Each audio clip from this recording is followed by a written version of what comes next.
বুকে তাওহীদের নিশান আমরা চলি আমরা যেখানে আঘাত মেনে বাঁধবো মোরা এই সমাজের নীল আমরা চলি আমরা যেখানে আঘাত মেনে বাঁধবো মোরা এই সমাজের নীল লড়বো মোরা খোদার পথে লড়বো আমরণ ইসলামী শাসনতন্ত্র ছাত্র আন্দোলন ইসলামী শাসনতন্ত্র ছাত্র আন্দোলন আমরা নবীন আমরা তরুণ আমরা নওজোয়ান ওরা বলি বলার মুখে তাওহীদের নিশান আমরা নবীন আমরা তরুণ আমরা নওজোয়ান ওরা বলি বসান ওরা বলি বলার মুখে তাওহীদের নিশান মাজলুমের আওয়াজ ওরা বলি বলার মুখে তাওহীদের নিশান ওরা বলি বলার মুখে তাওহীদের নিশান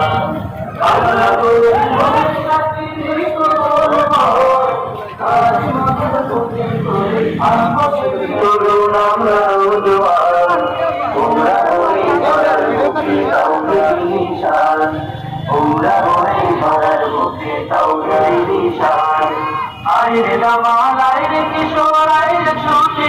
আসসালামু আলাইকুম ওয়া রাহমাতুল্লাহ। আসসালামু আলাইকুম ওয়া রাহমাতুল্লাহি ওয়া বারাকাতুহু। বর্ণদলে রেলি পরবর্তী খেলায় শিক্ষা হুজুর সরকারের নেতৃত্বে ইসলামে সমর্থ হয়েছি, শুকরিয়া আদায় করি আলহামদুলিল্লাহ। সম্ভবত জাতীয় নির্বাচন হতে যাচ্ছে, একটি নির্বাচনের অপেক্ষায় প্রত্যেকের মতামত ব্যালট বক্সে মতামত পেশ করে জনপ্রতিনিধি নির্বাচনের জন্য উন্মুখ হয়ে আছে। আমরা অন্তর্বর্তী সরকারের কাছে অনুরোধ করব, আপনারা একটি সুস্থ সুন্দর পরিবেশে নির্বাচন করার যাবতীয় প্রস্তুতি গ্রহণ করুন। কারণ আপনারা জানেন মধ্য দিয়ে এক ফ্যাসিবাদের পতন হয়েছে। এদেশের পুলিশ এই দুইটি ব্যবস্থা একটা বৃহৎ দলের সাথে থাকার কারণে তারা মনে হয় ক্ষমতায় নার মসনদে বসে পড়েছে, এমন আচরণ তাদের থেকে দেখছি। যদি এই অবস্থা চলতে থাকে তাহলে একটা সুষ্ঠু নির্বাচনের আশা করা যায় না। আওয়ামী লীগ যেইভাবে নির্বাচন করেছে সেই পথেই তারা হয়তো হাঁটবে। এই জন্য প্রধান উপদেষ্টার কাছে অনুরোধ থাকবে, পুরোপুরি সুষ্ঠু নির্বাচনের পরিবেশ তৈরি না হওয়া পর্যন্ত নির্বাচনের পথে হাঁটবেন না। পাশাপাশি সমস্ত রাজনৈতিক দল সজাগ থাকুন। আর একটা সুখের বিষয় এবং খুশির বিষয় হলো আগামী জাতীয় নির্বাচনে এদেশের ইসলাম দেশ মানবতার পক্ষে এক বাক্স নীতিতে ইসলামী দলগুলো এবং অন্যান্য রাজনৈতিক দলগুলো এক দল করতে থাকেন। এই রাস্তা যেন চলমান থাকে, সবাই যেন একটি সুন্দর রাষ্ট্র প্রতিষ্ঠার জন্য নির্বাচনে যুদ্ধে অংশগ্রহণ করতে পারে।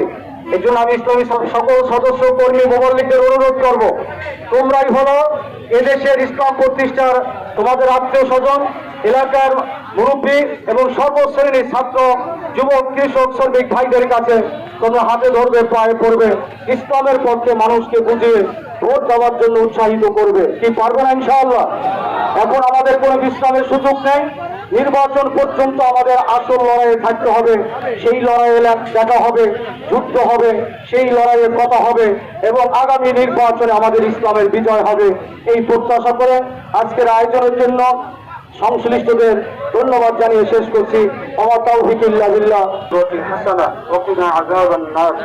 আয় আল্লাহ, বাংলাদেশকে ইসলামী হুকুমতের জন্য কবুল করে নেন। আপনি ইসলামী ছাত্র আন্দোলন বাংলাদেশ আজমাইন বিরহমাতিকা ইয়া